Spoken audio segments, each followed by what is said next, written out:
everybody, it's Anna, and it is my turn to do a video. I was lucky enough to have one of my videos land on the first day of October, and you know what that means.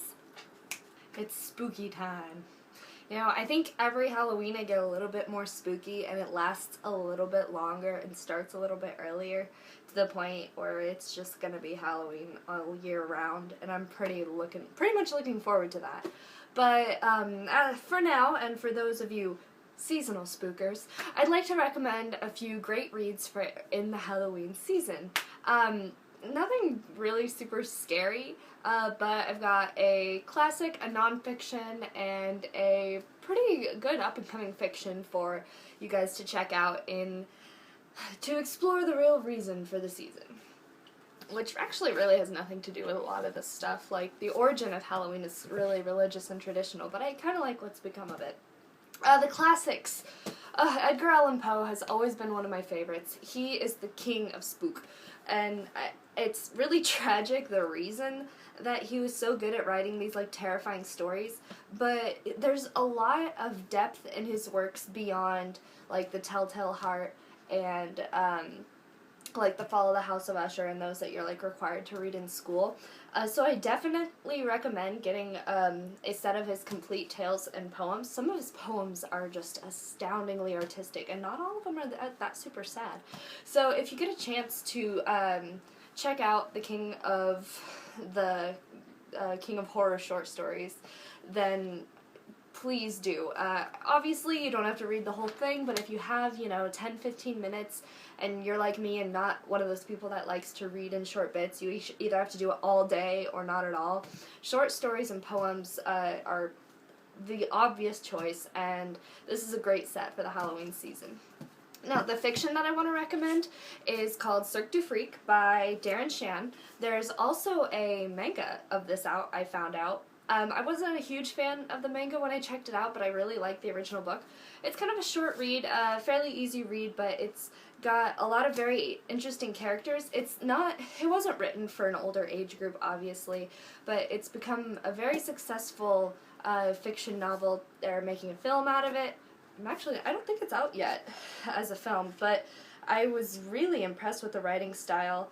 And J.K. Rowling how I found out about it was J.K. Rowling did a review of it, and it's on the cover here. So she called it fast-paced and full of macabre touches, which I love that stuff.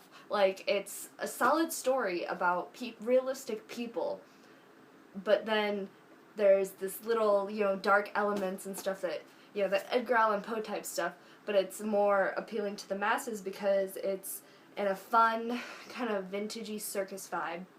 I talked about Black Butler a lot in my last video about manga, and one of their series is called Book of Circus, and this reminded me a lot of it, like that whole dark Victorian, creepy, spooky, Halloweeny type circus vibe. And those are classic stories. So I definitely recommend Cirque du Freak.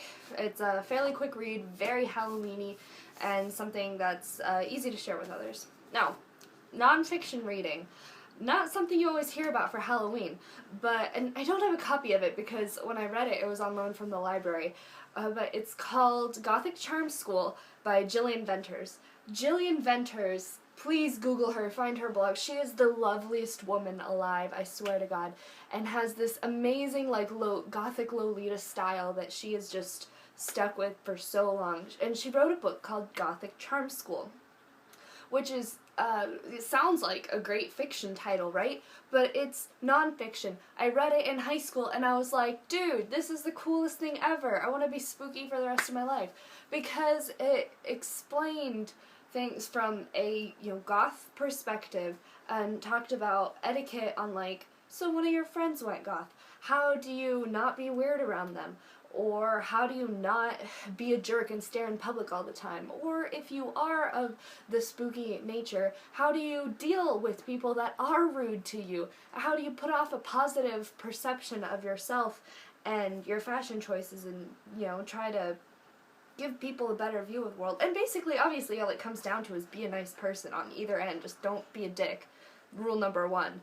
but a lot of people don't get that. But even then, a lot of the stories that she tells from her own lifetime and from her friends' perspectives, and she has this very lovely, like, humorous writing, and you feel like you're having just a conversation with her, which is amazing. And she's very artistic and crafty. There is a lot of fashion advice, sewing advice, as it's kind of hard to get a lot of the, like, classic Victorian spooky clothing. And I wasn't spooky when I read that, and it's not meant to convince you to be spooky or whatever, but it's written in a way that you can appreciate the culture a lot more, no matter what that means to you. And it's, about yay thick, nonfiction. You think, oh, I'm not going to finish that, but I read it pretty fast. It was just so entertaining having a conversation with Gillian Venters in that way. Very adorable woman, artistic sense of writing. I actually feel like rereading that this month, since it is Halloween month. And that's it for my recommendations for this month. I'm